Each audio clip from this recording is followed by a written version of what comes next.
사랑인 줄 알았던 간병인의 손길, 그 속엔 복수와 독이 함께 타고 있었다. 당신 도대체 우리 집에 왜 들어온 거야? 도심, 변두리에 자리한 고풍스러운 단독주택, 그 집을 오가는 것은 병색이 짙은 노인과 미소를 띤 여인, 그리고 침묵 속에 마음을 숨긴 또 다른 존재였다. 순자 씨, 오늘은 어제보다 기분이 좀 어떠소? 할아버님, 조금 전보다 호흡이 안정됐습니다. 무리 없이 점심 드실 수 있어요. 김덕백는 생각했다. 이 여자의 손길, 참 부드럽구나. 오랜 침묵 끝, 김덕배는 박순자의 손을 마주 잡았다. 그의 눈에는 묘한 눈물이 맺혔다. 며칠 후, 요양원에서 집으로 돌아온 김덕배. 이춘녀가 부엌에서 수프를 끓이고 있었다. 덕배야, 어때? 집이 제일이지. 그래, 집이 최고지. 이춘녀는 박순자가 나오는 문 앞까지 나갔다. 순자 씨, 수고 많아요. 덕배야, 조금 전에 박순자가 말 들었니? 말투는 정중했지만 그 눈빛만은 경계심으로 가득했다. 시간이 흐르며 박순자와 김덕배 사이엔 은근한 교감이 생겼다. 늦은 밤, 박순자는 그의 잠든 손을 조심스레 어루만졌다. 할아버님, 괜찮으세요? 그 손길에 김덕배는 미소를 지었다. 이춘녀는 한밤중 그의 방 문을 조용히 열었다. 박순자는 그 앞에 서서 눈을 크게 떴다가 금세 가벼운 미소로 바꾸었다. 무슨 일 있나요? 아, 아닙니다. 할아버님께 물만 드리려고요. 이 장면은 둘 사이에 긴장감과 위기감을 동시에 심었다. 밤은 길었다. 시간은 조용히 흘렀지만 어떤 이에게는 고요한 이 시간이 가장 큰 전쟁이었다. 김덕배의 집 안.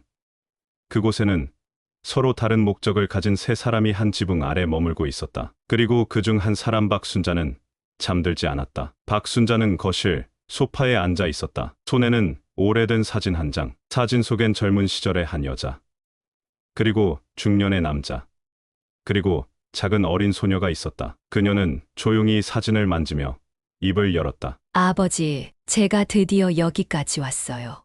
그 사람이 웃으며 사는 거 더 이상 못 보겠어요. 그녀의 손끝이 떨렸다. 눈에 띄지 않는 깊은 증오. 하지만 그 속엔 단순한 복수 이상의 감정이 있었다. 부끄러움, 슬픔, 오랜 기다림, 그리고 잃어버린 시간. 다음 날 아침, 김덕배는 의자에 앉아 천천히 아침 약을 삼키고 있었다. 순자 씨, 그 약 말이오. 이젠 잘 삼키는 것도 힘들구먼. 그럼 오늘부터는 캡슐 빼고 알약을 쪼개드릴게요. 물도 따뜻한 걸로 준비해 둘게요. 언뜻 보면 다정한 간병인의 배려였다. 하지만 그녀의 목소리에는 조용한 독이 섞여 있었다. 그녀는 작은 것부터 흔들어가기 시작했다. 그날 오후, 이춘녀는 시장에서 돌아와 집 안을 살피다 약상자에 놓인 알약이 어제와 다르게 정렬된 것을 발견했다. 이 여자가 덕배 약을 손봤어. 그녀는 표정 하나 바꾸지 않고 박순자에게 다가갔다. 순자 씨, 요즘 약 정리는 직접 하시나 봐요?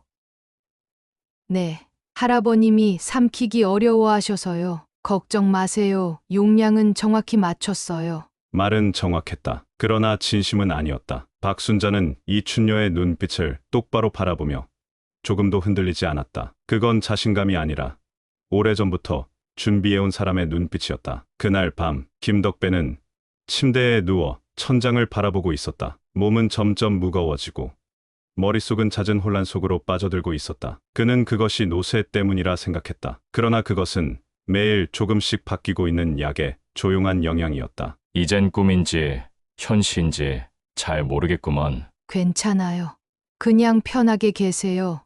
할아버님, 그녀는 손을 잡아주며 부드럽게 웃었다. 그러나 그 미소 뒤엔 차가운 이빨을 드러낸 야수가 숨어 있었다. 순자는 준비하고 있었다. 조용히, 철저히, 그리고 완벽하게. 그녀는 김덕배의 무너지는 정신을 기다리고 있었고 그 순간 모든 걸 바꿔놓을 마지막 한 수를 준비하고 있었다. 이춘녀는 어느 날 우연히 오래된 앨범 하나를 꺼내 들었다. 사진들 사이사이에 끼워진 낡은 쪽지. 그 속에서 그녀는 한 장의 명함을 발견했다. 순자보호센터 박순자 간호팀장. 이 이름 낯이 익어. 그녀는 기억을 더듬었다. 20년 전 김덕배가 투자 실패로 한 사업체를 접을 때 그 피해자들 중 하나가 박원식이라는 이름을 가진 작은 요양병원 원장이었다. 그리고 그의 딸이 간호학과를 다녔다는 얘기. 설마 그 박원식의 딸? 그녀는 명함을 쥔 손에 힘을 줬다. 그날 밤 이춘녀는 남편이 자고 있는 방 안으로 조용히 들어갔다. 박순자는 그 자리에 없었다. 부엌에서 무언가를 정리 중이었다. 이춘녀는 침대 옆 서랍을 열고 남편이 숨겨두었던 약봉지를 확인했다. 거기엔 복용금지라고 작게 쓰여 있는 종이가 함께 있었다. 이 여자가 일부러 이 약을 다시 쓰고 있는 거야. 그녀는 약 하나를 종이에 감싸 가방에 넣고 문을 조용히 닫았다. 그 무렵 김덕배는 꿈을 꾸고 있었다. 아니, 그는 그렇게 믿었다. 하지만 그건 꿈이 아니라 박순자가 원하던 상태에 다다른 그의 의식이었다. 그는 어릴 적 시골의 논밭을 걷고 있었다. 어디선가 한 아이의 울음소리가 들렸다. 누구 없나? 그때였다. 한 아이가 나타났다. 그 아이는 젖은 옷을 입고 입가에 피를 묻힌 채 그를 바라보고 있었다. 아니야, 넌 아니지 설마. 그 아이는 갑자기 어른의 모습으로 바뀌었다. 눈빛이 나치겄다. 그건 바로 순자의 눈이었다. 왜요? 김 회장님, 그때 그렇게 짓밟아 놓고 기억도 안 나세요? 김덕배는 이불을 움켜쥔 채 식은땀을 흘리며 벌떡 일어났다. 가슴이 터질 듯 뛰고 있었다. 아니야, 그런 일은 없었어. 내가 그런 짓을 했을 리가 없어. 다음 날 김덕배는 자신의 비서였던 최 과장에게 전화를 걸었다. 거친 숨을 내쉬며 그는 힘겹게 말했다. 예전에 내가 정리했던 병원 그 원장 이름이 뭐였지? 박원식입니다. 왜 갑자기? 순자, 박원식, 박순자. 이제 모든 조각이 맞춰지기 시작했다. 김덕배는 점점 눈앞에 있는 현실과 과거가 교차하는 혼란 속으로 빠져들었다. 그는 깨달았다. 박순자가 단지 좋은 간병인이 아니라는 것을, 그녀가 기다려온 순간을 만들기 위해 그를 어떻게 준비시켜 왔는지를. 그리고 그날 밤 박순자는 김덕배의 머리맡에 앉아 있었다. 그녀는 빗소리를 들으며 조용히 중얼거렸다. 할아버님 기억이 나기 시작하시죠? 좋아요. 그때처럼 다시 한번 고통을 느껴봐야겠어요. 이번엔 더 오래도록. 그녀는 불을 끄고 조용히 방을 나섰다. 그리고 작은 알약 하나를 찻잔에 조용히 떨어뜨렸다. 모든 사람은 숨긴 과거가 있다. 하지만 어떤 과거는 시간이 흐르면 숨겨지기는커녕 되레 더 선명해진다. 이춘녀는 그날 새벽 어두운 거실 한가운데에서 진실의 실마리를 움켜쥐고 있었다. 그녀는 오래된 가족 사진첩 속에서 20년 전의 투자 피해자 목록을 다시 꺼냈다. 거기 익숙한 이름이 있었다. 박원식. 피해 금액 2억 5천, 부도 처리, 파산, 심근 경색 사망, 그리고 가족관계 딸 박순자 당시 간호대 재학 중. 맞아, 결국 이 여자가. 그녀는 거세게 숨을 내쉬며 자리에 앉았다. 손은 떨리고 있었지만 그녀의 눈빛은 오히려 단단했다. 그럼 지금 이 사람 덕배 당신한테 복수하러 온 거야. 그 시각 박순자는 김덕배의 방에 조용히 들어갔다. 창밖엔 빗소리가 내리고 있었고 김덕배는 무언가에 쫓기듯 뒤척이고 있었다. 나 그런 거 안 했어. 아니야, 안 죽였어. 그래요. 안 죽였죠.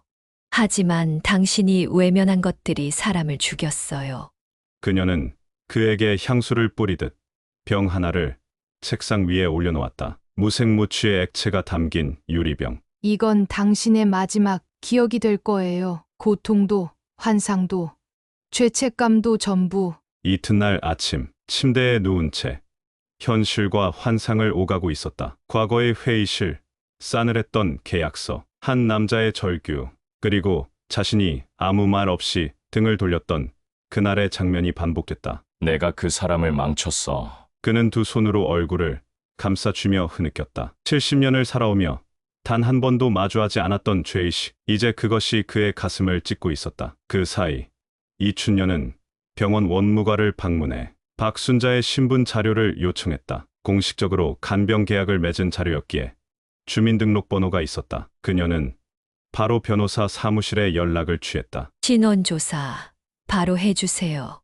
박순자 씨, 55세, 주소는 이쪽이에요. 과거 가족관계, 범죄 이력까지 전부요. 그날 저녁 김덕배는 식사를 거부하고 방에 틀어박혀 있었다. 박순자는 문을 두드리지 않았다. 대신 문틈으로 조용히 메모 한 장을 밀어 넣었다. 그때 당신은 아무 말도 하지 않았죠. 하지만 오늘 저는 말할 거예요. 제가 누군지, 왜 여기 왔는지, 그리고 당신이 그날 죽인 게 무엇이었는지. 그 순간 문을 열고 들어온 이는 이춘녀였다. 당신 순자 씨, 박원식 원장 딸 맞지? 박순자는 미소를 잃지 않았다. 드디어 아셨네요. 하지만 늦었어요. 당신 남편은 이미 제 손 안에 있어요. 당신 지금 무슨 짓을 한 거야? 약, 음식 당신이 뭘 탄 거야? 그건 직접 물어보세요. 그 사람 기억 속에 묻혀 있던 진짜 나를. 방 안, 김덕배는 천천히 침대에서 일어나 거울 앞에 서 있었다. 거울 속에 그는 젊은 시절 자신의 모습과 접쳐 보이고 있었다. 피 묻은 계약서, 절망에 찬 얼굴들, 그리고 박원씨 원장의 마지막 말. 사람을 죽이는 건 칼이 아니라 무관심이야. 이제 모든 조각이 드러났다. 김덕배는 무너졌고, 이춘녀는 분노했고, 박순자는 마침내 무대를 장악했다. 몇 주 후, 김덕배의 집은 조용했다. 사람도, 말소리도, 기척도 없었다. 그는 다시 요양원으로 옮겨졌고, 의사들은 그에게 가성 치매 초기 증상 진단을 내렸다. 기억은 들쭉날쭉했고, 이름과 얼굴도 가끔 헷갈리기 시작했다. 이름이 뭐더라? 그 여자가 나한테 왜 웃었던 거지?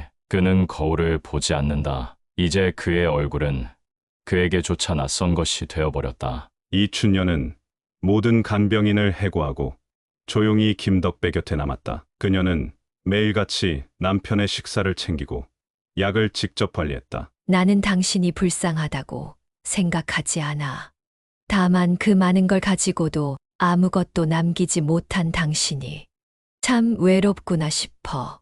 그녀의 손길은 차분했지만 애정은 아니었다. 그건 의무와 인내의 손길이었다. 그리고 박순자, 그녀는 스스로 경찰서에 출두했다. 자신이 김덕배에게 불법 약물을 투여했음을 자백하고 진술서를 제출했다. 그 사람을 죽이려 했던 건 아니에요. 그저 그도 잊고 있던 죄책감을 잠깐이라도 다시 꺼내보게 만들고 싶었을 뿐이죠. 법은 그녀에게 집행유예를 선고했다. 정신적 피해에 대한 고의성은 인정되었지만 행위 자체의 치명성은 입증되지 않았기 때문이다. 그녀는 제주도로 내려갔다. 작은 민박집을 열었고 매일 아침 바다를 보며 일기를 썼다. 그녀는 복수를 완성했지만 그것이 상처를 지우진 못했다. 복수는 끝났지만 아버지를 살릴 수는 없었다. 그리고 나도 이제야 안다. 어떤 상처는 되갚는다고 덜 아픈 게 아니라는 걸. 내레이션.